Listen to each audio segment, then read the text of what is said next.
নামের জঙ্গলে বাস করত এক বিশেষ প্রজাতির জিন। আর সময়ের সাথে ওই জঙ্গলে নজর পড়ে এক লোভী টুরিস্ট কোম্পানির। তারা না জেনেই ওই জিনদের বাসস্থান ধ্বংস করে তৈরি করে একটি রেলপথ।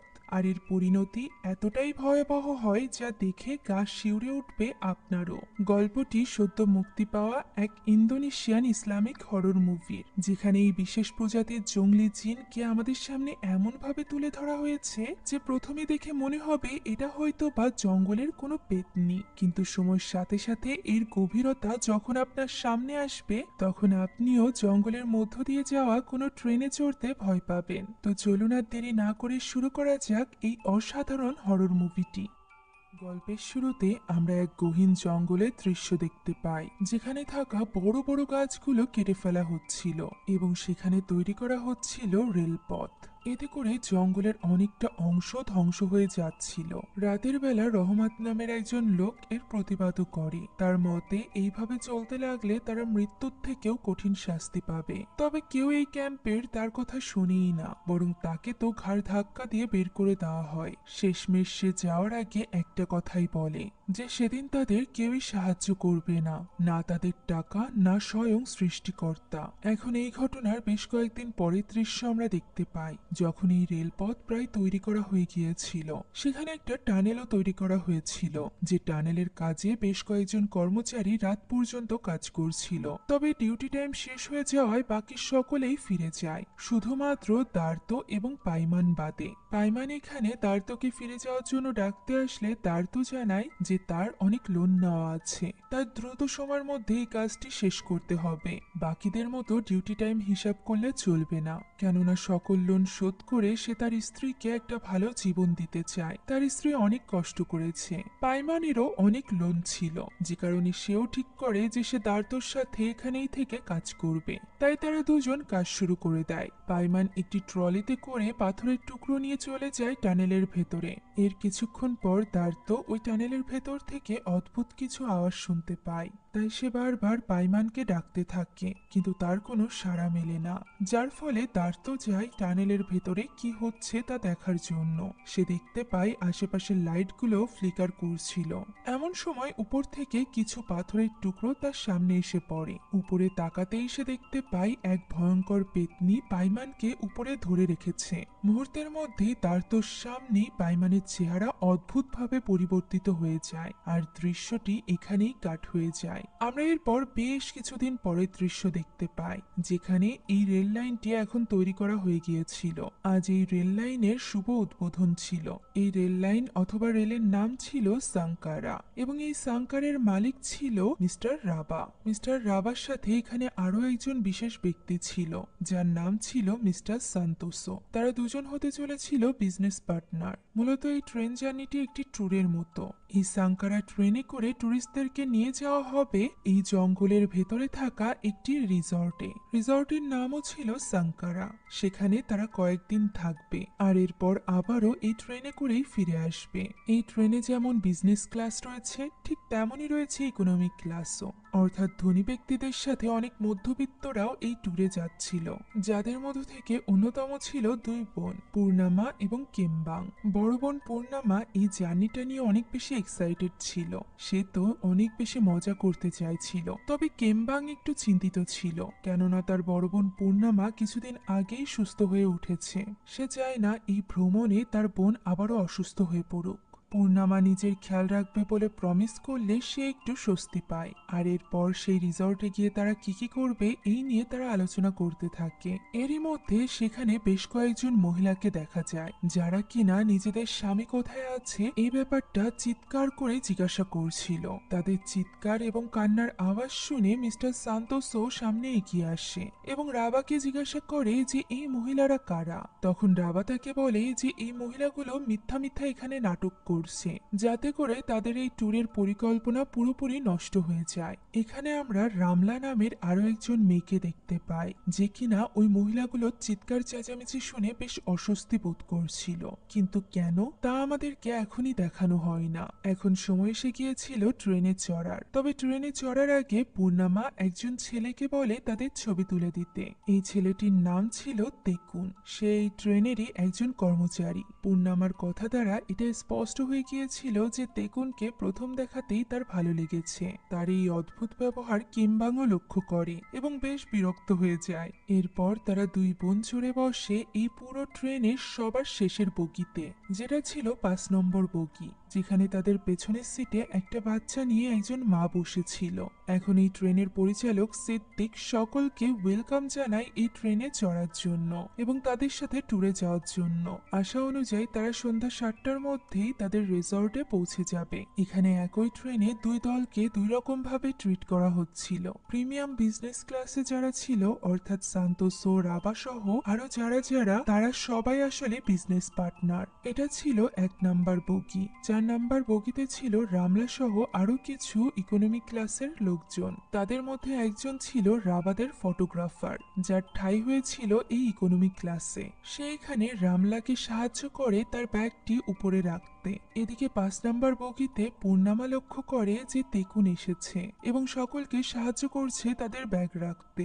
এখানে তেকুন পূর্ণিমার দিকে তাকিয়ে হাসে, যার ফলে পূর্ণিমা ভাবে তেকুন হয়তোবা তার সাথেই কথা বলতে আসছে, কিন্তু তেকুন তো পেছনের দরজাটি লাগাতে আসছিল, যে ব্যাপারটা নিয়ে কিমবাং পূর্ণিমাকে বেশ খেপায়। এখন সব কাজ শেষে চালু করে দেওয়া হয় ট্রেনটি, যেখানে এবার আমরা 2 নাম্বার বগির দৃশ্য দেখতে পাই। এটিও একটি বিজনেস ক্লাসের বগি ছিল, যেখানে বেশ ধনী ব্যক্তিরা সিট নিয়েছিল, যাদের মধ্যে ছিল এক ব্লগার ফ্রেন্ড সার্কেলও। তারা এখানে ব্লগ করছিল। তাদের সামনেই বসেছিল এক দম্পতি। এখানে ছেলেটি বেশ সমস্যায় পড়েছিল। তার কাজ বেআইনি হওয়ায় সে পুলিশের ঝামেলায় পড়েছিল। সরকার তার সকল অর্থ সম্পদ সিল করে দিয়েছিল।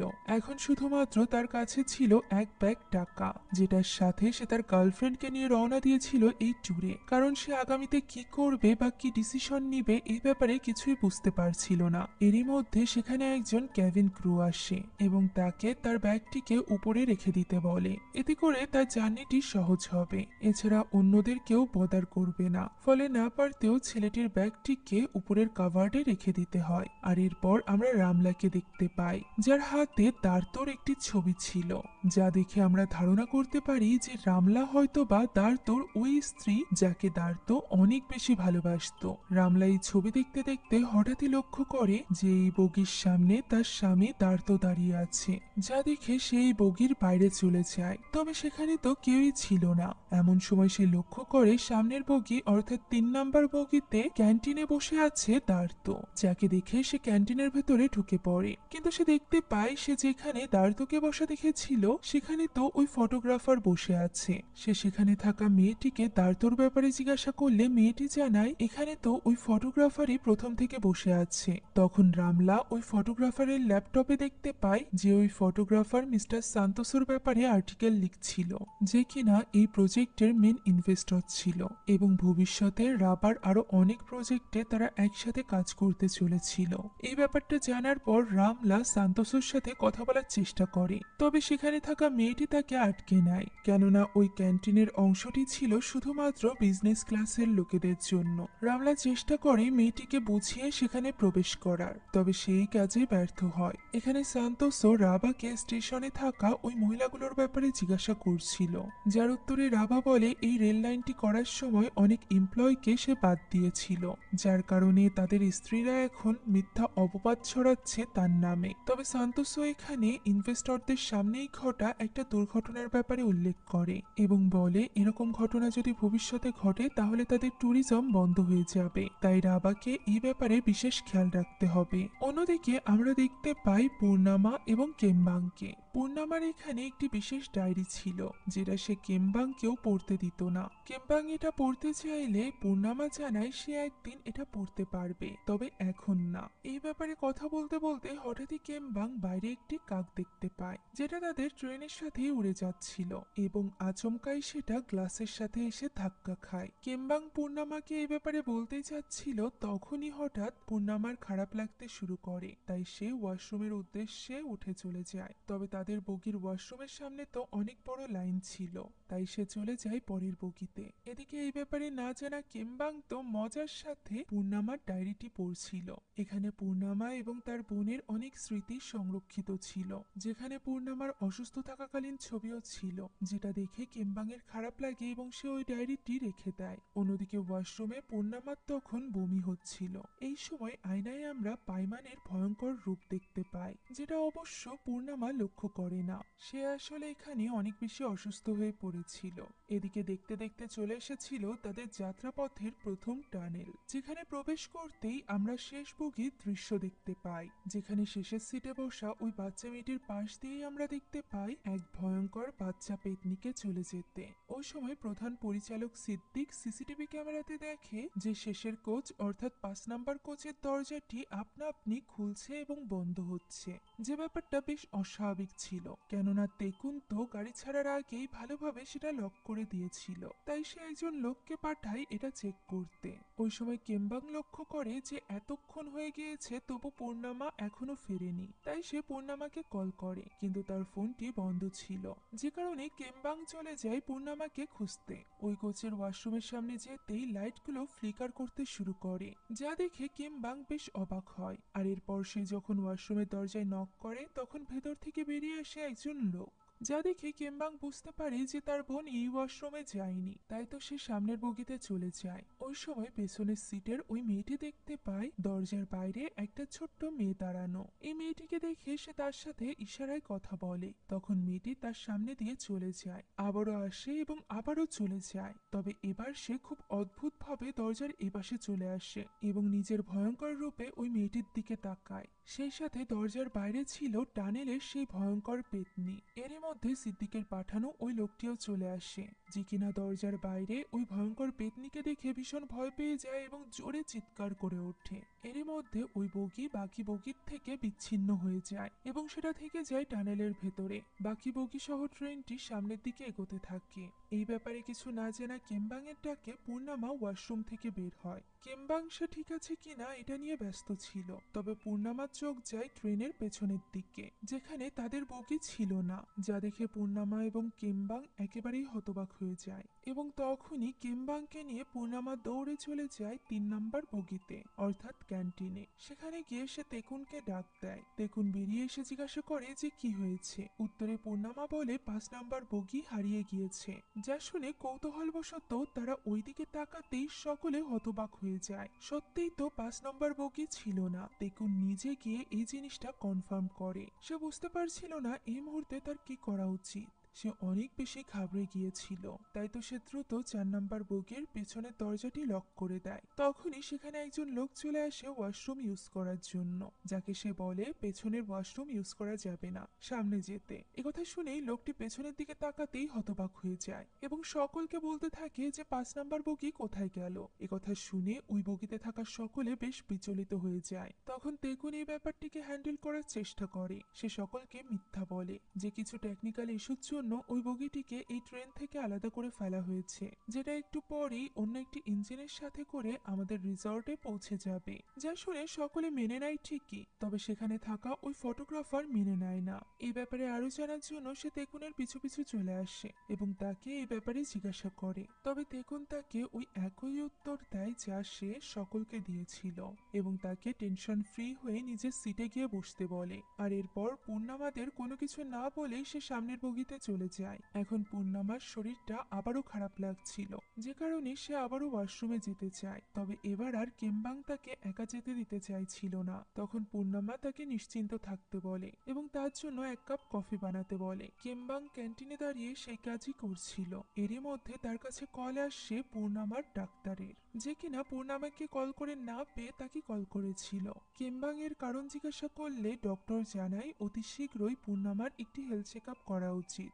যা শুনে কেমবাং একটু অবাক হয় এবং বলে তার অপারেশন তো হয়ে গিয়েছে, সে তো এখন সুস্থ, তাহলে কিসের হেলথ চেক আপ? যার উত্তরে ডক্টর বলে পূর্ণিমাকে তাকে আসল কথাটি বলেনি। আসলে তার লিভার ক্যান্সারে যে অপারেশনটি হয়েছিল সেটা সফল হয়নি। তার লিভারকে সম্পূর্ণরূপে ক্যান্সার মুক্ত করা যায়নি, যে কারণে তার জীবনে ঝুঁকি রয়েছে। একথা বলতেই ফোনটি ডিসকানেক্ট হয়ে যায়। এখন এই ব্যাপারে জানার পর কেমবাং অনেক বেশি রেগে গিয়েছিল। সে রেগে মেগে ওই ক্যান্টিনেই বসেছিল।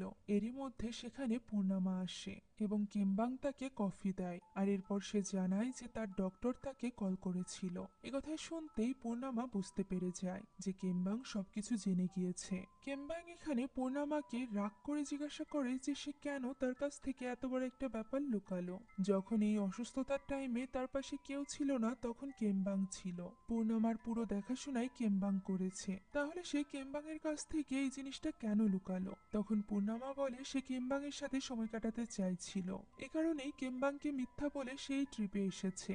যা শুনে কেমবাং রেগে গিয়ে বলে যে সে তো হসপিটালেও তার সাথে সময় কাটাতে পারত, এই ট্রিপে আসার কি দরকার ছিল? একথা শুনে পূর্ণামা এবার অনেক বেশি ইমোশনাল হয়ে পড়ে। সে কাঁদতে কাঁদতে বলে তার হাতে বেশি সময় নেই, আর এই সময়টা সে হসপিটালের বেডে বসে ওষুধ নিতে নিতে মরতে চায় না। সে তার শেষ সময়টুকু তার বোনের সাথে ভালো দৃশ্য দেখে ভালোভাবে জীবনটাকে উপভোগ করে মরতে চায়। এমনিতেই সে বেশি দিন বাঁচবে না, এই কথাটি তাকে খুঁড়ে খুঁড়ে খাচ্ছে।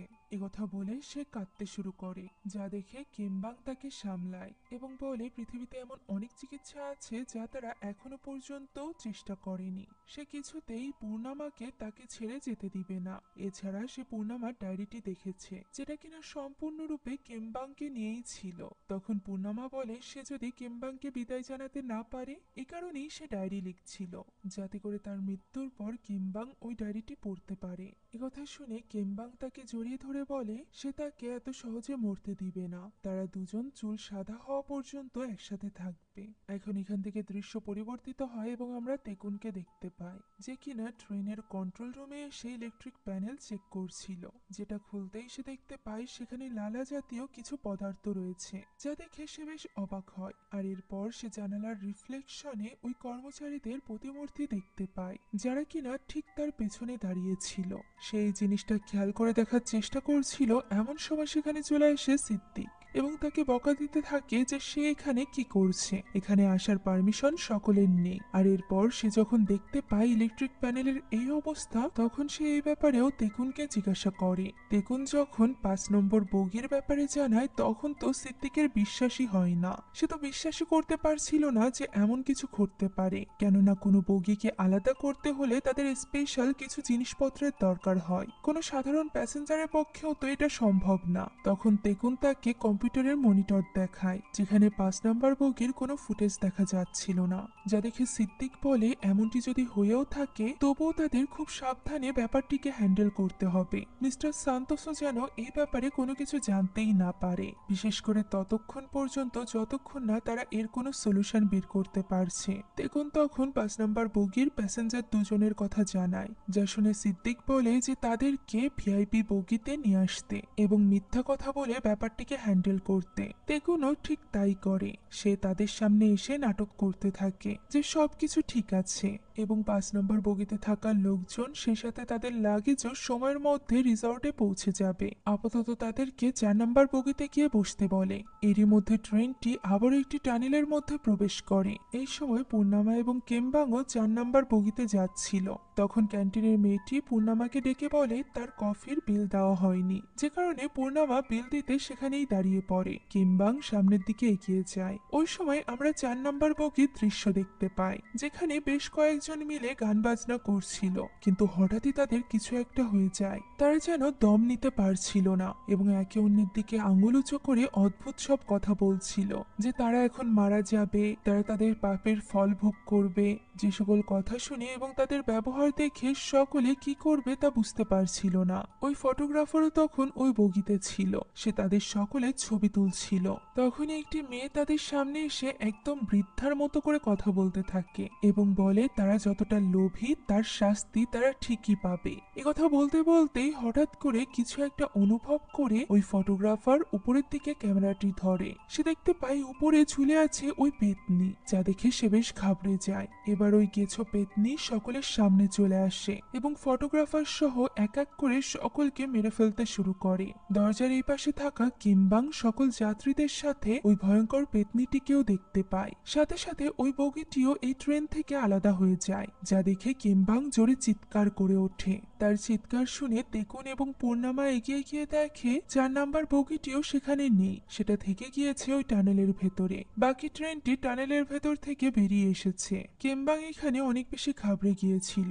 পূর্ণামা এর কারণ জিজ্ঞাসা করলে কিমবাং বলে সে ওই বগির ভেতরে দেখেছে, যেখানে ওই লোকগুলোর সাথে সে ভয়ঙ্কর কাউকে দেখেছে। তাদের এই সকল কথার আওয়াজ শুনে মিস্টার রাবা এবং সান্তোসো ওই রুম থেকে বেরিয়ে আসে এবং এই ব্যাপারে জিজ্ঞাসা করে। তখনই মিস্টার সান্তোসও লক্ষ্য করে পেছনের 2 বগি নেই, তারা তো 3 নাম্বার বগিতে আছে, তাহলে পেছনে কেন ফাঁকা? 4 নাম্বার এবং 5 নাম্বার বগি কোথায়? এই সকল প্রশ্নের কোনো উত্তরই তেকুন অথবা মিস্টার রাবার কাছে ছিল না। তখনই রামলা বলে ওঠে, একটা টানেল, একটা বগি। এইভাবেই পরপর 2টি টানেলে 2টি বগি হারিয়েছে। এর মানে এই ব্যাপারটা কোনোভাবেই টেকনিক্যাল নয়, বরং আমাদের কন্ট্রোলের বাইরে, আধ্যাত্মিক কিছু। যা শুনে রাবা হেসে ওঠে এবং বলে, এখনো পর্যন্ত কিছু মানুষ আছে যারা কিনা এইসব বিষয়ে বিশ্বাস করে। সে যখন রামলাকে ছোট করে বলছিল তখন সামনে চলে আসে কিমবাং এবং তাকে বলে সে নিজের চোখে দেখেছে যে সেখানে মানুষের সাথে সাথে আধ্যাত্মিক কিছুও ছিল। যা শুনে রাবা আরো বেশি রেগে যায় এবং রামলাকে উদ্দেশ্য করে বলে, এই সকল মানুষের জন্যই সকলে প্রভাবিত হয়, হতে পারে টেকনিক্যাল ইস্যুর জন্য 2টি বগি খুলে গিয়েছে। এর মানে এই না তারা রামলার কথায় বিশ্বাস করে নিবে। একথা বলে সে তেকুনকে ওই বগিগুলোর সাথে যোগাযোগ করতে বলে এবং সান্তোসকে সামনের বগিতে চলে যেতে বলে, কিন্তু সান্তোসো উল্টে তার উপর রেগে গিয়ে তাকে একাই যেতে বলে। সে বরং তেকুনের সাথে আলাদাভাবে কথা বলতে চাইছিল। সে তেকুনকে বলে 5 নাম্বার বগিটি যখন তাদের থেকে ডিসকানেক্ট হয়ে গিয়েছিল তখন তাদের উচিত ছিল 4 নাম্বার বগির দিকে বিশেষভাবে খেয়াল রাখার।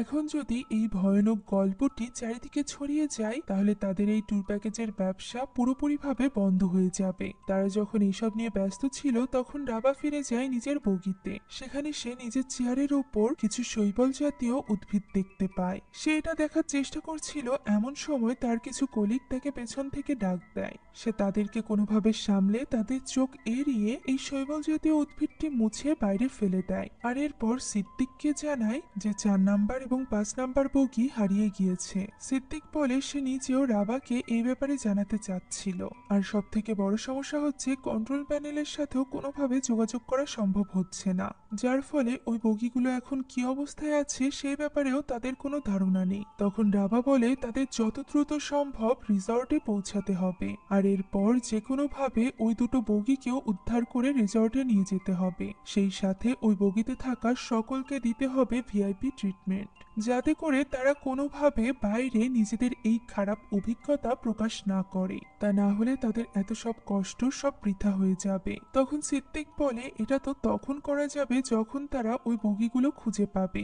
যদি তারা ওই বগিগুলো খুঁজে না পায় তাহলে কি হবে? একথা শুনে রাবা অবাক হয়। তখন সিদ্দিক তাকে 5 নাম্বার বগিটি ট্রেন থেকে আলাদা হওয়ার আগের একটা ভিডিও ফুটেজ দেখায়, যেখানে ওই গেসো পেতনিটিকে স্পষ্টভাবে দেখা যাচ্ছিল।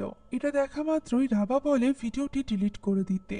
সিদ্দিক অবাক হয়ে বলে যে পরবর্তীতে পুলিশ যদি তাদের পিছে পড়ে যায়। উত্তরে রাবা বলে সে পুলিশের কেস সামলে নিবে, আপাতত তাদের ইনভেস্টরদের কথা ভাবা উচিত, যাদের সামনে এই সকল ভয়ঙ্কর ঘটনা একটু আসতে দেওয়া যাবে না। তাই সে বিশেষ করে রামলাকে আটকানোর কথা বলে, যা শুনে ব্যাপারটা ধামাচাপা দিতে সিদ্দিকও রাজি হয়ে যায়। তবে এই কাজের জন্য আগে প্রয়োজন ছিল মিস্টার সান্তোসকে রামলাদের কাছ থেকে দূরে রাখা। তাই সিদ্দিক যখন মিস্টার সান্তোসকে তার সিটে ফিরে যেতে বলে তখন সান্তোসো তাকে বাকি 3 জনের জন্য ভিআইপি সিট অ্যারেঞ্জ করতে বলে। সিদ্দিক জানায় এটা সম্ভব না, কারণ কোনো সিটই খালি নেই, কিন্তু মিস্টার সান্তোসো কোনো কথাই শুনতে চায় না। সে তেকুনকে বলে তাদেরকে নিয়ে বিজনেস ক্লাসে বসাতে, যে কথা শুনে তেকুন পূর্ণামা এবং কেমবাংকে নিয়ে তখনই রওনা হয়। এদিকে রামলা মিস্টার সান্তোসোর সাথে কিছু কথা বলতে চাইছিল। সে এখানে তার হাজবেন্ড অর্থাৎ দার্তোর ছবি দেখায় এবং বলে এই রেল লাইনের কাজ করতে এসেই তার হাজবেন্ড নিখোঁজ হয়েছিল।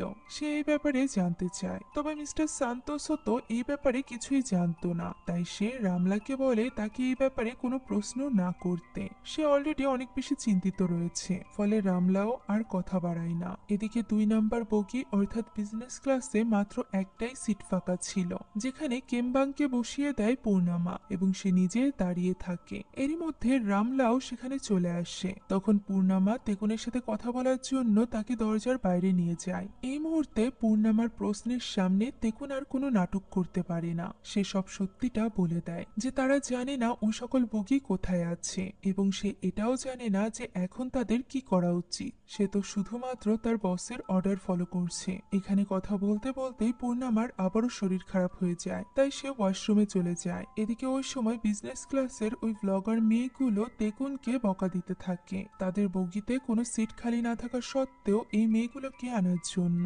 তাদের মতে এই মেয়েগুলোর জন্যই তাদের বগি নোংরা হচ্ছে, সেখান থেকে দুর্গন্ধ বের হচ্ছে। এদিকে ওয়াশরুমে থাকাকালীন আমরা পূর্ণামাকে দেখতে পাই, যার শরীর এতটাই খারাপ হয়ে গিয়েছিল যে তার এখন রক্তবমি হচ্ছিল। অন্যদিকে 3 নাম্বার বগির ক্যান্টিনের ওই মেয়েটি বেশ ঘাবড়ে গেছিল। সে একা একা এই ক্যান্টিনে কিছুতেই থাকতে চাইছিল না, কেননা ইতিমধ্যে তাদের ট্রেন আবারও একটি টানেলের মধ্যে প্রবেশ করেছিল। মিস্টার সান্তোসো তাকে কোনোভাবে বুঝিয়ে সুঝিয়ে রেখে আসে। এখানে ওই ব্লগার মেয়েগুলো ক্যান্টিনের ভিআইপি সেকশনে বসে খাবার খাচ্ছিল। হঠাৎই ক্যান্টিনের দায়িত্বে থাকা ওই ভীতু মেয়েটির চিৎকারের আওয়াজ শোনা যায়। সেদিকে এগিয়ে যায় সান্তোসো এবং কেবিনে থাকা আরেকজন ক্রু। তারা সেখানে ওই মেয়েটিকে তো খুঁজে পায় না, তবে দরজার কাছে বিভৎস কাউকে একটা বসে থাকতে দেখা যায়, যা দেখে সান্তোসো আস্তে করে পেছনে থাকা ওই ব্লগার মেয়েগুলোকে বলে কোনো রকম শব্দ না করে দ্রুত এই বগি থেকে সামনের বগিতে চলে যেতে। সকলে যেতেই যাচ্ছিল, হঠাৎই তারা কেউই নড়তে পারে না, যেন তারা নিজ নিজ স্থানে আটকে গিয়েছিল।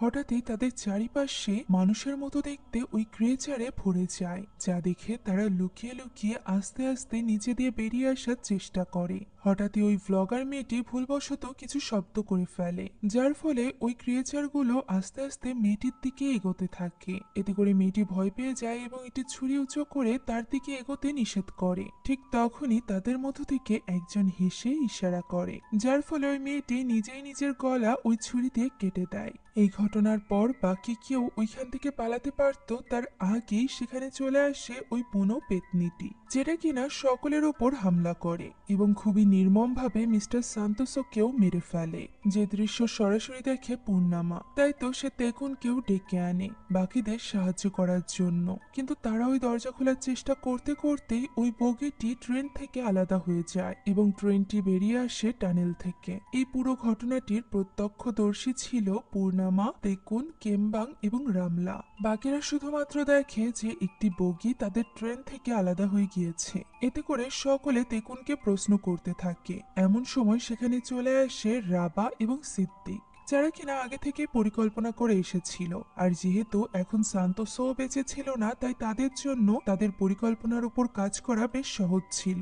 তারা এখানে এই সব কিছুর দায়ভার দিয়ে দেয় ওই 4 জনের উপর। এমনকি সিসিটিভি ফুটেজ ডিলিট করার দায়ভার পর্যন্ত দেওয়া হয় তেকুনের উপর। তারা 4 জন নাকি এই ট্রেনটিকে হাইজ্যাক করতে চায়, আর এই কারণেই পরিকল্পনা করে এই সব কিছু করেছে। এমনিতেও এই বগিতে থাকা সো কল ধনী ব্যক্তিরা গরিবদের একদমই সহ্য করতে পারত না, তাই তো তারা খুব সহজেই তাদেরকে দোষী ভাবতে শুরু করে। যে ছেলেটি গার্লফ্রেন্ড এবং এক ব্যাগ টাকা নিয়ে এই ট্যুরে এসেছিল, সে তো নিজের ব্যাগটি নামিয়ে নেয়, আর এরপর একটি কাচের বোতল ভেঙে তাদের 4 জনকে ভয় দেখাতে থাকে। এই সুযোগে মিস্টার রাবা চলে যায় অন্য বগিতে। এমন সময় রামলা দেখে যে তারা আরো একটি টানেলের মধ্যে খুব শীঘ্রই প্রবেশ করতে চলেছে, অর্থাৎ এবার পালা এই 2 নাম্বার বগির। তাই তারা কিছুতেই এই বগিতে থাকতে চাইছিল না। সবাইকে বোঝানোর তারা চেষ্টাও করে যে তাদেরকে দ্রুত সামনের বগিতে চলে যেতে হবে, না হলে তারা সকলে মরবে। কিন্তু ক্রিস নামের ওই ছেলেটি কোনো কথাই শুনতে চায় না, বরং সে তো এখানে পূর্ণামাকে আঘাত করে। এদিকে রাবা চলে গিয়েছিল 1 নাম্বার বগিতে, যেখানে থাকা সকল ইনভেস্টরদের সে বলে যে 2 নাম্বার বগিটি হাইজ্যাক হয়েছে, তবে সবকিছু আন্ডার কন্ট্রোল আছে, তাই তাদের ভয় পাওয়ার কিছুই নেই। অর্থাৎ এত কিছুর পরও, এতগুলো মানুষের প্রাণ যাওয়ার পরও সে এখনো পর্যন্ত সমানে মিথ্যা বলে যাচ্ছিল, শুধুমাত্র অর্থের জন্য। এখন এদিকে তেকুন না পেরে ক্রিসের উপর হামলা করে। এখানে তো ক্রিস পারলে তাকে মেরেই ফেলে। এমন সময় পূর্ণামা তাকে আটকাতে গেলে তার গার্লফ্রেন্ড এসে পূর্ণামাকে ধরে, যে কারণে কেমবাং তার গার্লফ্রেন্ডের গলা চেপে ধরে। একটা সময় আসে যখন ওই ভাঙা বোতলের অংশটি নিচে পড়ে যায়, যা দেখে পূর্ণামা দৌড়ে গিয়ে ওই কাচের ভাঙা অংশটি হাতে নিতেই তার উপর আক্রমণ করতে যায় ক্রিস। আর এই আক্রমণের ফলে ভুলবশত পূর্ণামার হাতে খুন হয়ে যায় ক্রিস। এতে করে বাকি সকলের পাশাপাশি পূর্ণামা নিজেও অনেক ঘাবড়ে গিয়েছিল। সে একজন লোকের খুন করে ফেলেছিল।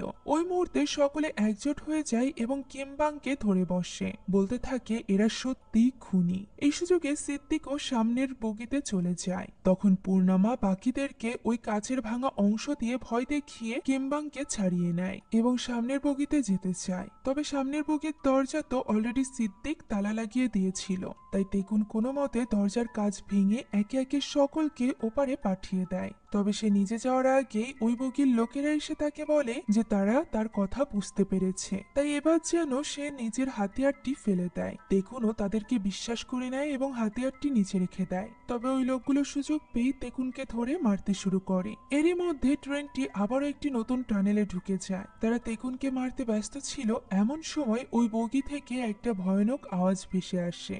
দেখা যায় বগির মাঝখানে হাওয়ায় ভাসছে ওই পেতনি। পেতনির এই ভয়ানক রূপ দেখে সকলে এখানে স্তম্ভিত হয়ে যায়। কি করবে কেউ বুঝে উঠতে পারছিল না। আর এই সুযোগ নিয়ে তেকুন দ্রুত অপর পাশে চলে যায়। এদিকে ওই পেতনি একে একে ওই বগিতে থাকা সকলের উপর আক্রমণ করতে শুরু করেছিল। তার এই ভয়ানক খুনের লীলা খেলা দেখে সকলে ভয়ে কাঁপছিল। কারোর পক্ষে তার মোকাবেলা করা সম্ভব ছিল না। এই সবকিছু দেখে পূর্ণামারা দ্রুত সামনের বগির দরজাটি ধাক্কাতে থাকে এবং অনুরোধ করতে থাকে তাদেরকে ভেতরে নেওয়ার জন্য।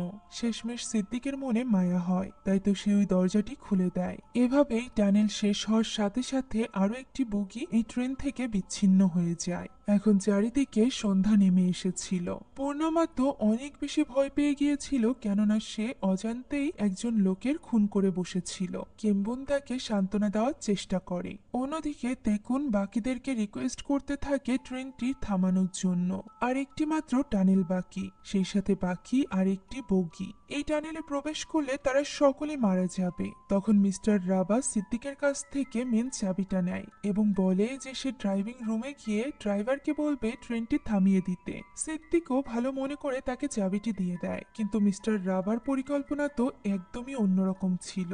সে ড্রাইভারের কাছে গিয়ে বলে ট্রেনের স্পিড বাড়িয়ে দিতে, যাতে করে তারা দ্রুত সময়ের মধ্যে টানেল পার করে ওই রিসর্টে পৌঁছে যায়। ড্রাইভার একটু কনফিউজড হয়, তবে রাবা যেহেতু তাদের বস ছিল তাই সে তার অর্ডার মেনে নেয়। এদিকে সিদ্দিক সবাইকে বোঝাচ্ছিল যে গাড়িটি এখনই থেমে যাবে।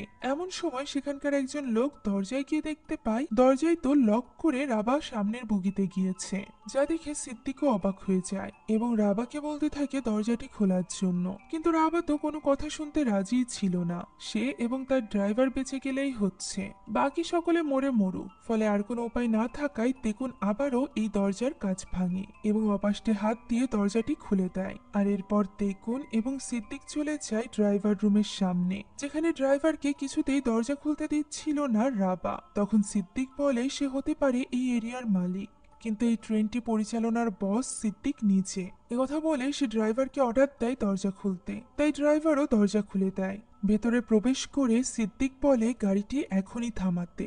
ড্রাইভার এটা করতে যাচ্ছিল, এমন সময় রাবা তাকে আটকে উল্টে স্পিড বাড়ানোর চেষ্টা করে। তাকে আটকে রাখে সিদ্দিক, আর তেকুন যায় গাড়িটি থামাতে। তখনই রাবা তাকে লাথি মারে এবং তেকুন সরাসরি ট্রেনের বাইরে গিয়ে একটি গাছের সাথে বাড়ি খেয়ে তার মাথা তার শরীর থেকে আলাদা হয়ে যায়, যা দেখে পূর্ণিমা চিৎকার করে ওঠে। তখনই সুযোগ বুঝে ড্রাইভার ট্রেনটি থামিয়ে দেয়। ট্রেনটি একদম টানেলের মুখে গিয়ে থেমেছিল। এই পুরো ঘটনার কারণে কেউ আর এখন মিস্টার রাবাকে বিশ্বাস করতে পারছিল না, তাই তারা রাবাকে বেঁধে রাখে। রাবা তখনও পর্যন্ত সমানে মিথ্যা কথা বলে যাচ্ছিল যে সে নাকি তাদেরকে বাঁচানোর জন্যই আগে নিজে রিসর্টে পৌঁছাতে চাইছিল, যাতে করে সেখান থেকে হেল্প নিয়ে এসে সে টানেল থেকে তাদেরকে রক্ষা করতে পারে। তবে ভালো ব্যাপার যে কেউই এবার আর তার কথায় বিশ্বাস করে না। পূর্ণিমা সকলকে জানিয়ে দেয় যে কোন এক শয়তানি প্রেতাত্মা এক এক করে সকল বগিতে হামলা করে সকলকে মেরে ফেলেছে।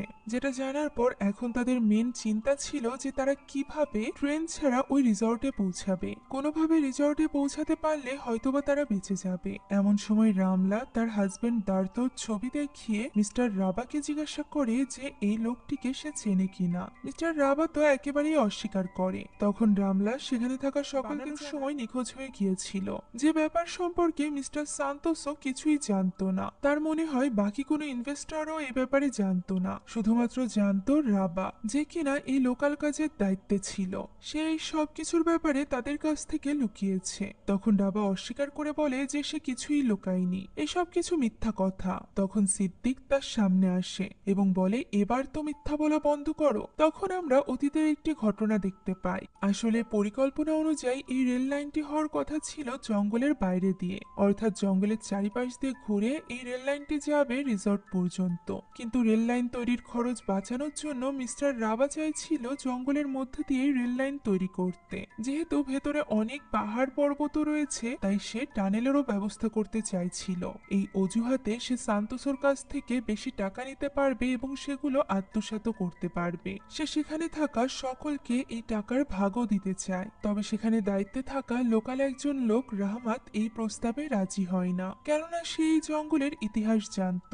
এই জঙ্গল সাধারণ কোনো শয়তানের নয়, বরং এটি এমন এক পেতনির যার পূজা করে, বলি দিয়ে অথবা যে কোনো ত্যাগে তাকে সন্তুষ্ট করা সম্ভব নয়, তাকে থামানো সম্ভব নয়। একবার যদি সে খেপে যায় তাহলে তাদের আর নিস্তার হবে না। আর যেহেতু এই জঙ্গলটি তার ঘরের মতো, তাই এখানে হাত দেওয়া তো একদমই উচিত হবে না। তবে সেদিন তার কথা কেউই শোনেনি, বরং সিদ্দিক তো মিস্টার রাবার কথা মতো তাকে ওই তাঁবু থেকেই বের করে দেয়। আর এটাই হয়তোবা কারণ ছিল যে রাবা চাইছিল শেষ টানেলে এসে সিদ্দিকও যাতে মারা যায়, এতে করে তার এই কুকুরটির কোনো প্রমাণ থাকবে না। যাক, এখন রাত হয়ে গিয়েছিল, তাই তারা সকলে একে একে ওই ট্রেন থেকে নেমে আসে। ভেতরে বাধা অবস্থায় ছিল রাবা। বাইরে এসে তারা বুঝতে পারছিল না এই অন্ধকারে তারা কোন দিকে যাবে। এইসব নিয়ে তারা ভাবছিল, এমন সময় টানেলের ভেতর থেকে উড়তে উড়তে বেরিয়ে আসে ওই পেতনি এবং এক এক করে তাদের সকলের উপর আক্রমণ করতে থাকে। কয়েকজনকে তো সে মেরেও ফেলে। এদিকে ভেতরে আমরা রাবাকে দেখতে পাই, যার সাথে আরো একজন মহিলা সেখানে ছিল, যে কিনা হঠাৎই অদ্ভুত ব্যবহার করতে শুরু করে এবং ওই পেতনির গলায় বলতে থাকে যে সে কি আর কোনো রাস্তা খুঁজে বের করতে পারলো না এই রেল লাইন বানানোর জন্য? তার ঘরই কেন ধ্বংস করতে হলো? তার মতো একজন লোভী মানুষের জন্যই সকল মানুষেরা মরে। কথা বলেই ওই মহিলাটি কাঁদতে থাকে। তখনই ওই পেতনি সশরীরে রাবার সামনে চলে আসে এবং তার মাথায় হাত রেখে তাকে খুব নির্মম ভাবে মেরে ফেলে। অন্যদিকে জঙ্গলের রাস্তা দিয়ে সকলে সামনের দিকে এগিয়ে যাচ্ছিল, যার মাঝখান দিয়ে সিদ্দিক আলাদা হয়ে পড়ে। ভয়ে ভয়ে সে সামনের দিকে এগোচ্ছিল। এমন সময় একটি গাছের কাছে সে একটি পেতনিকে দেখতে পায়, যে কারণে চোখ বন্ধ করে সে অন্য দিক দিয়ে পাশ কাটিয়ে চলে যেতে চায়। তবে সেখানেও তো পেতনিরা দাঁড়িয়েছিল, যারা কিনা সিদ্দিককে ধরে ফেলে। অন্যদিকে পূর্ণামারা তখন 4 জন বেঁচে ছিল। সামনের দিকে এগোতে এগোতে হঠাৎই রামলা লক্ষ্য করে যে তাদের সাথে থাকা ওই চতুর্থ মহিলাটি এখন আর তাদের সাথে নেই। সে ওই মহিলাটিকে খুঁজতে যেতে চাইছিল, যদিও পূর্ণামা এবং কেম্বাং তাকে অনেকবার নিষেধ করে, কিন্তু রামলার মতে সে এইভাবে কাউকে বিপদে ফেলে যেতে চায় না। তার জায়গায় তার স্বামী দার্ত হলেও এই কাজই করত। তাই সে এখানে তাদের দুজনকে বিদায় জানিয়ে চলে যায় ওই মহিলাকে খুঁজতে। ফলে তারা দুই বোন এবার একা হয়ে পড়ে এবং সামনের দিকে এগোতে থাকে। কিছু দূর আসতেই হঠাৎ করে তারা অনুভব করতে পারে যে তাদের পেছনে কেউ আছে। পেছনে ফিরতেই দেখতে পায় যে সেখানে তো ওই পেতনিটি রয়েছে, যাকে দেখে পূর্ণামা কেম্বাংয়ের মুখ চেপে ধরে এবং গাছের গুড়ির কাছে গিয়ে লুকিয়ে পড়ে। আর এরপর পেছনে তাকিয়ে ওই পেতনিকে না দেখে সে যখনই কেম্বাংয়ের দিকে ফেরে, তখনই সে কেম্বাংয়ের জায়গায় ওই পেতনিকে দেখতে পায়, যে কিনা পূর্ণামাকে বশ করে নেয়। আর এরপর আমরা দেখতে পাই গাছের শেকড় আস্তে আস্তে করে রেল লাইনকে চাপড়ে ধরছে। প্রত্যেকটা মানুষ যাদেরকে আমরা এখানে দেখেছিলাম, তারা এক এক করে পরিণত হচ্ছে এক একটা গাছে। রামলা, সিদ্দিক সবাই। তবে এখানে পূর্ণামাকে যখন গাছে পরিণত করা হচ্ছিল, তখন কোনো একটা কারণে ওই পেতনি তাকে গাছে পরিণত করতে পারছিল না, বরং তার তো এখানে জ্ঞান ফিরে আসে। জ্ঞান ফিরতে সে নিজের সামনে কেম্বাংকে দেখতে পায়, যে কিনা নিজেও আস্তে আস্তে করে একটি গাছে পরিণত হচ্ছিল। কেম্বাং এখানে কাঁদতে কাঁদতে বলতে থাকে সে তো এখানে আসতে চায়নি, সে এখানে যেতেও চায় না, সে নিজের বাড়িতে যেতে চায়, সে একটিবার তার নিজের বাড়িতে ফিরে যেতে চায়। এভাবেই নিজের বোনকে এরকম অবস্থায় দেখে পূর্ণামা একেবারেই ভেঙে পড়েছিল, কিন্তু সে ছিল পুরোপুরি নিরুপায়। সে নিজে না গাছে পরিণত হচ্ছিল, না সে কেম্বাংকে আটকাতে পারছিল। একটা সময় গিয়ে সে সম্পূর্ণভাবে ওই শেকড় থেকে মুক্ত হয়ে যায় এবং কেম্বাং এর কাছে ছুটে যায়। তবে ততক্ষণে কেম্বাং পুরোপুরি ভাবে একটি গাছে পরিণত হয়ে গিয়েছিল। পূর্ণামা এখানে চিৎকার করে কাঁদতে থাকে এবং নিজের বোনকে বাঁচানোর জন্য আকুতি মিনতি করতে থাকে। তখনই ওই পেতনি অথবা জিন, যাই বলুন না কেন, সেটা তার সামনে চলে আসে এবং তাকে দেখে হাসতে থাকে। পূর্ণামা তাকে অনুরোধ করে বলে তাকে নিয়ে তার বোনকে ছেড়ে দিতে, কিন্তু ওই জিন তার কোনো কথাই শোনে না এবং সেখান থেকে অদৃশ্য হয়ে যায়। এখন প্রশ্ন হলো, এরা কারা এবং কেনই বা এরা সকলকে মারলেও শুধুমাত্র পূর্ণামাকে মারেনি? এই প্রশ্নের উত্তর আমরা 6 মাস পরের একটি দৃশ্যে পেয়ে যাই, যেখানে পূর্ণামা রহমতের সাথে ওই স্থানটিতে আবারও এসেছিল। এখন এখানে আর কোনো রেল লাইন ছিল না, না ছিল কোনো টানেল, সবকিছু পাথর এবং গাছে পরিণত হয়েছিল।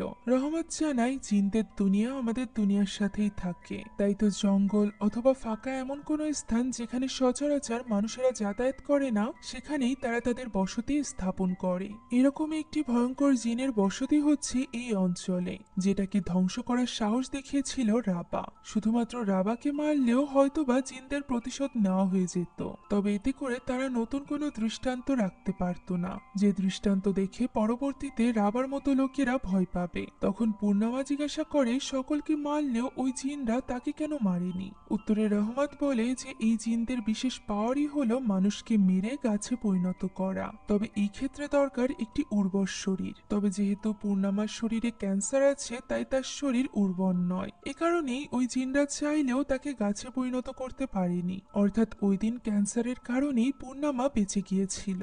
সে এখানে তার বোন কেমবাংয়ের গাছের কাছে যায় এবং তাকে সরি বলে, কেননা সে কেমবাংয়ের কথা শুনে নিজের ট্রিটমেন্ট চালিয়ে গিয়েছিল না, মাঝখানে রেখে সে এখানে ট্যুরে এসেছিল।